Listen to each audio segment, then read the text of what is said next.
நிலத்தை அகறிவனு குழந்தை என் புள்ள உங்க பிள்ளைங்க அத்தனை பேரும் மாத்திரையில கூடமே நீங்க போய் மாசம் மாசம் 3 லட்சம் பணம் வாங்கி மாசம் மாசம் மாத்திரையில 3 லட்சம் நீங்க அவங்களுக்கு வந்து இடம் முடிச்சு கொடுத்துறீங்க. உங்க மைத்துனர் மூலியமா இடம் முடிச்சு கொடுத்துறீங்க.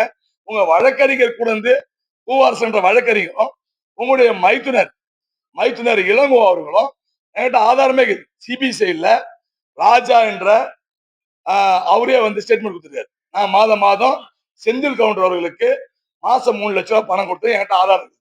நான் வந்து அதை வந்து இதுல கொடுத்துருக்கிறேன். தேர்தல் துறையில நான் கொடுத்துருக்கிறேன். தேர்தல் துறை அப்ஜெக்ஷன்ல அவங்க வந்து என்கிட்ட ரெக்கார்ட் பண்ணி கையில கொடுத்துட்டாங்க. ஆதாரத்தோட கொடுத்த இடி கேஸ் கொடுத்துக்கிறேன்.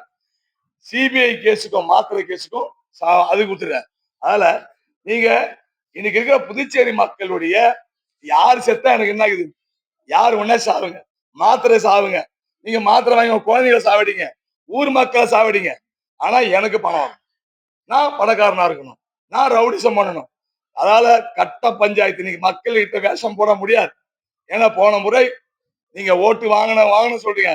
ஓட்டு மக்கள் உங்களுக்கு போடல. போன முறை இந்த துரோகம் செய்த காங்கிரஸ் நீ ஷாஜகான் சீட்லாம் திரும்பி நிக்கிறார். உனக்கு நீ காங்கிரஸுக்கு ஷாஜகான் துரோகம் பண்ண. நீ உங்க ஆட்கள் எல்லாம் நீ இட்டு போய் செந்தில் கவுண்டருக்கு வேலை செய்ய சொன்னீங்க.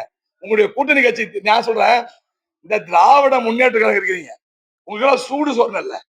நீங்க எல்லாம் ஒரு மனசாட்சி இல்ல. போன முறை காங்கிரஸ் அத்தனை பேரும் போய் சுயேட்சை வேட்பாளர் வேலை செஞ்சாங்க.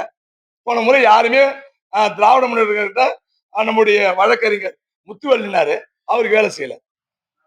அப்போ உங்களுடைய நிலைப்பாடு நான் ஒண்ணு கேட்கிறேன். நீங்க வன்னிய சமுதாய மக்களுடைய பாதுகாவலர் ஐயா, யாரையா ஏமாத்துறீங்க?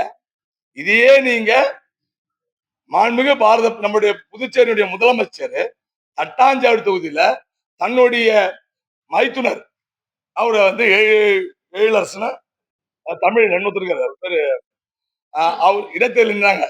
நீங்க செட்டியார் சமுதாயம் வெங்கடேசன் வேலை செஞ்சு அவர் நீங்க சட்டமன்ற உறுப்பினர். அப்போ இந்த வன்னியர் சமுதாய பாதுகாப்பு நீங்க வந்து உங்களை பாதுகாப்புறதுக்கு ஜாதி பேரை பயன்படுத்துறீங்க. உங்க வீட்டுல என்ன கலப்பு திருமணம் தெரியுமா? நான் சொல்ல மாட்டேன். எல்லாரும் சொல்லலாம், நல்லா இருக்கா நாகரிகம். அதனால இந்த வன்னிய சமுதாய மக்கள் பாதுகாப்புன்னு சொல்லி ஊரை இனிமே ஏமாத்த முடியாது. ஒரிஜினல் வன்னியர் நீ கிடையாது. உன்னுடைய பாதுகாப்பு ஒரு கொலை குற்றவாளி, நீ உன்னை தப்பிக்கிறதுக்காக நீ வன்னியர் பாதுகாப்பு சொல்ற, அவ்வளவுதான். நீ ஒன்னா வா, நீ என்னென்ன வன்னியருக்கு துரோகம் பண்ண சொல்ற, இடைத்தேர்தலாக துரோகம் பண்ண, அதுக்கப்புறம் நீ என்னென்ன வன்னியருக்கு துரோகம் பண்ண சொல்லிட்டா